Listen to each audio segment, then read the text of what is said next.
With poultry farm deep litter system, as long as water does not get in touch with the sawdust, the place will never smell. Oh, okay. And that's what is special about Yeah. So the place should always be dry. always be dry. So if if you go to East Legon, there are a lot of farms, Yeah. poultry farm, Yeah. but you cannot do the cage system because the cage system, the management of their feces is extremely difficult. So in the next 10 years, 5 years from now, 5 years, I'm sure I'll be here. But 10 years after, I will relocate to Janua, God willing, if there is life and there is strength and there is the needed resources. Hello everyone, I welcome you all to Hamburg Integrated Farms. My name is Sika. Don't forget to keep supporting us. Like our video, share, subscribe, and then leave a comment. Today we are at Kemalin Farms to have an interview with Mr. Kevin Kamkam Chumesi. Yes, he's the owner of Kemalin Farms. Today we are going to have an interview with him. He's going to share his journey, his experience as a farmer. Also, if you are a farmer and you want us to come over to your farm to have an interview with you, do well to contact us on the number on your screen. Let's go for a quick commercial break. When we come back, we will get started. Don't go anywhere. We'll be right back.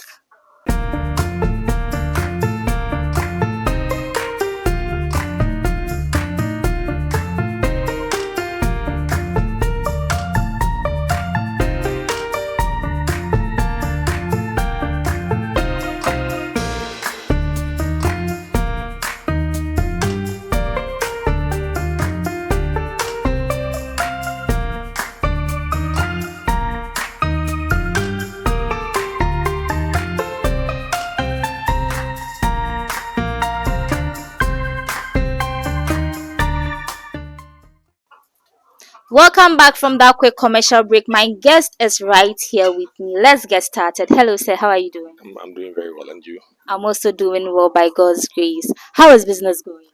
Well, you can't complain. We are largely impacted by the economic situations, but by God's grace, we are still managing. So you can't complain. We are in. Let's talk about Kemalin Farms. I hope I'm getting the name correct. Yeah, Kemalin Farms. What's Kemalin Farms all about? Largely, Kemalin Farm is a farm established by myself and my wife. Okay. It's not as a hobby. Wow. I worked with MTN for a while Okay. and proceeded to Best Point, then to the ministries. As a child, I had a hobby in rearing animals. Oh, I had okay. rabbits. So when I got married, I felt like, why not take advantage of my hobby? So I decided to commercialize my hobby. Yeah. Then I started with cocoa farm at the Samankes Esioko. At your start, it was cocoa farm. Cocoa farm. Your beginning was cocoa farm. Wow. Then I proceeded to a bridge and Okay. where I wanted to do some pineapple. That didn't go well because I had no knowledge about that industry. Okay. Then I finally started poultry. I started with 300 birds. And largely, I was very fortunate because my father-in-law, a great man, he is at Manfi Krapem at the junction. He has a huge farm. Oh. So when I saw his farm, my passion came back. Yeah, and it motivated Yes, you. yes. So with his support, I started with just 300 at my backyard. Then I have a store in front of my house. I converted that one. So with time, I had to look for a land around. Then I had one plot of land. Unfortunately for me, when I commenced, someone came that half of the land was hers. So if you can see the back. Oh. So I had to let go that land, Yeah. and I managed to squeeze myself here. Okay. So here I started with 1,000 beds. Okay. First year, it went very well. Then after 2 years, I disposed of all the farms, the beds. Then I brought another 1,000. Okay. Currently, I'm expecting to have about 1,400 here, and that's it. And I largely do eggs.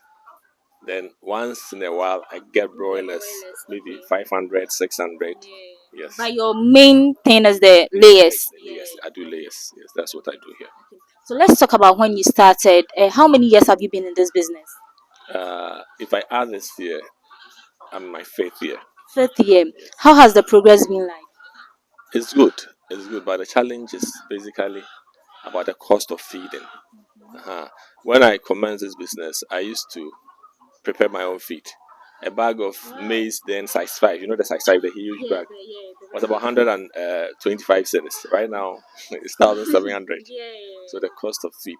When we were buying prepared feed was less than 100 cedis. Right now, Kuja's layer 1 is about 411 cedis. So basically, the challenge is the feeding. The cost of production is extremely too high, and at times you may even have your resources or money to buy maize, and you'll be going around the country looking for maize to buy. So some of us decided to still rely on the prepared feeds. So basically, is the feeding, the cost of production is so high. So are you full time into farming, or you have other business going running as well? I work. I'm a civil servant. So this is like a part time job. It's not, because I don't understand what part time means. Because part time is when I don't part time job should not be higher than your monthly salary. So in this case, This one it's is higher than better so. than I your wouldn't call money. this a Wow. part time job. It's something I want to venture into full time. Full time. Yes. Okay. So if things work well, I intend to. I've done the preparation. I have a land at a bridge and one. About almost 5 acre land. But as I said, these are resources. So if I have resources today, believe me, I will resign and I will concentrate fully on the poultry farming. Yes. But for now, I'm just managing with the civil service and with my poultry farm. Okay, aside the purchasing of the feed being a problem, have you encountered any major loss since you started this business? For me, I am very, very sensitive when it comes to the birds. So I have this process that I've adopted.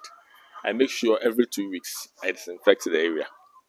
Every 2 weeks I spray around. I make sure I'm always ahead of time. So by the grace of the first year I had Newcastle infection. But that time I was new in the industry, so I didn't understand. But after the first year challenges, to the glory of God, I've never encountered a challenge again. The challenge largely is the cost of feed. Yes, and sometimes when you do broilers, you struggle to get markets with the broilers. That's the meat aspect, but with the layers, it's easy. So where did you actually acquire the knowledge on poultry farm? Was it from your father-in-law, or you had to also do your little research and learn more about the birds? Initially, it was my father-in-law, because I'll call him that.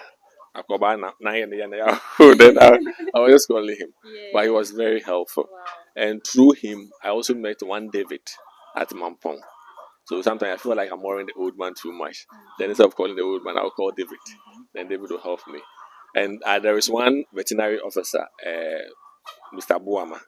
He works at the Labadi, the main veterinary clinic. He's also been very helpful. He helped me with my vaccinations, any challenge. Sometimes I'll just WhatsApp him and he will respond. So I'm fortunate to have people who are already in the industry. So any challenge, I just fall on them. You are fortunate, very fortunate. Yes. Okay, so looking at this business, do you think do you have plans of expanding it, maybe incorporating another form of, farming business into it? Let's say crop production, animal farming, any other form of business. Do you have any plans of that? Oh, in fact, I told I have cocoa farm. Yeah, you told me. And between the cocoa farm, we planted over 1,000 plantain.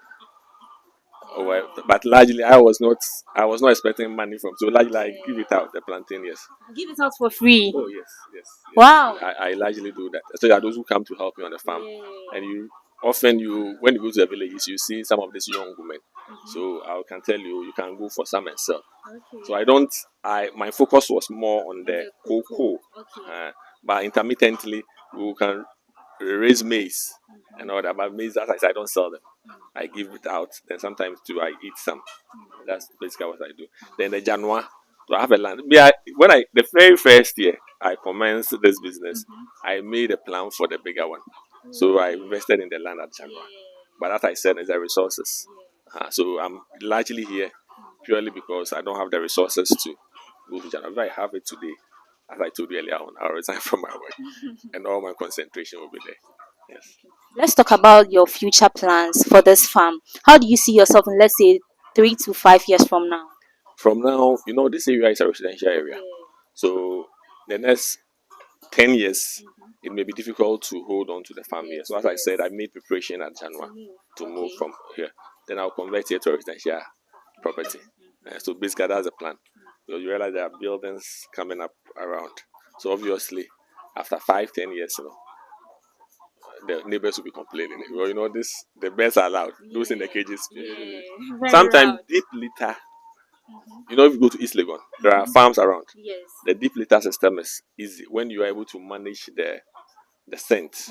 And largely, With poultry farm, deep litter system, as long as water does not get in touch with the sawdust, the place will never smell. Oh, okay. And Okay. that's what is special about Yeah. So the place should always be dry. always be dry. Okay. So if you go to East Legon, there are a lot of farms, Yeah. poultry farm, Yeah. but you cannot do the cage system because the cage system, the management of their thesis is extremely difficult. So in the next 10 years, 5 years from now, 5 years, I'm sure I'll be here. But 10 years after, I will relocate to Janua, God willing, if there is life and there is strength and there is the needed resources. That's the plan. I want you to look into the camera and advise the youth out there. I mean, we keep complaining of the rate of unemployment being high in the country. Yes, you are a government worker yourself, but you are still doing this alongside. I want you to advise the youth out there.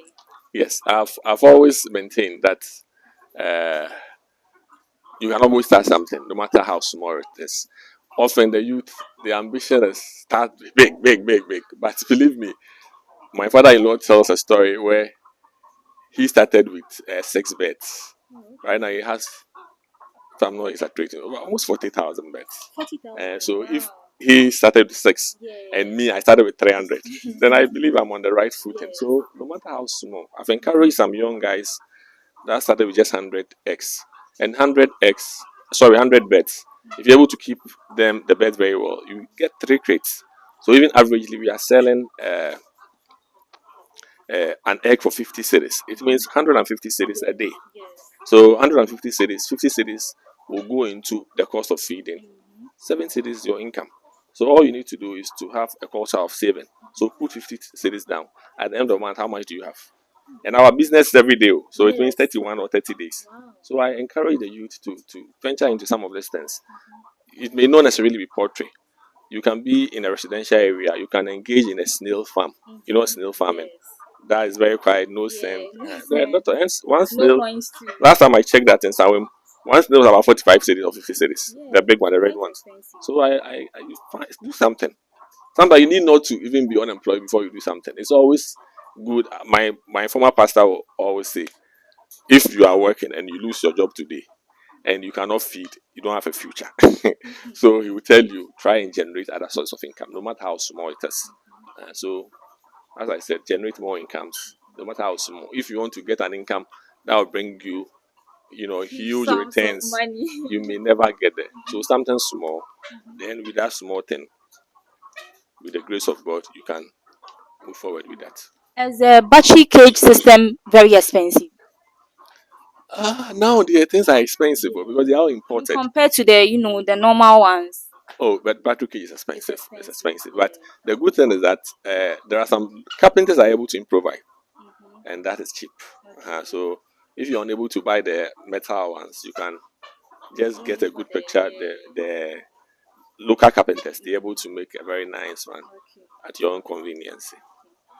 That's very nice. I mean, we are hoping to visit you soon. Yeah, and the next time we visit, we are hoping to see mass improvement Oh in yes, your business. we are And working towards yeah, we are wishing you all the best as well. it. Give us your final words and then let's wrap. Okay, I let's the youth keep focused. I guess it's about the youth. So Yes. keep focused, and with time, things will be well. Right. Let's hope for the best. With that much. Yes, yeah, that was. Okay, so this is where we end today's interview. Don't forget to like our videos, share, subscribe, and then leave a comment. My name is Sika. My guest for today was Mr. Kevin Kamkam Chumesi, the owner of Kem Kemalin Farms. I have to get the name right. Kemalin Farms. Kevin and Mary. Yeah. Also, if you are a farmer and you want us to come over to your farm to have an interview with you, contact us on the number on your screen. Keep supporting Hamburg Integrated Farms. See you all next time. Bye.